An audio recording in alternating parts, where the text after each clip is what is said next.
அந்த இடத்தில் நாம் சிலிர்த்து போன ஒரு வார்த்தையை பிரபஞ்சன் எழுதுகிறார். அவர் பையனா நீ? உங்கள் அப்பாவை பற்றி உனக்கு என்ன தெரியும் என்று கேட்கிறார்கள்.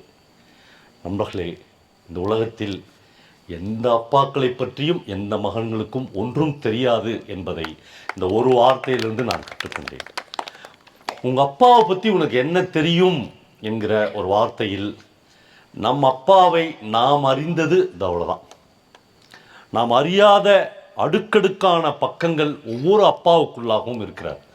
அது மேன்மையாகவோ கீழ்மையாகவோ லட்சியவாதமாகவோ லட்சியவாதம் இன்றியோ குடும்பத்துக்கு தன்னை கரைத்து கொள்பவராகவோ இரவு 2 மணிக்கு பையனெல்லாம் தூங்கின பிறகு ஒரு பெக்கு விஸ்கி சாப்பிடுபவனாகவோ என்ன வேண்டுமானாலும் இருக்கலாம். ஆனால் இதுவரையிலும் அப்பாக்களை அறிந்த மகன்கள் உலகத்தில் இல்லவே இல்லை என்கிற ஒரு வார்த்தையை கோவிந்து வேதநாராயணை பற்றி உங்கள் அப்பாவை பற்றி உனக்கு என்ன தெரியும்?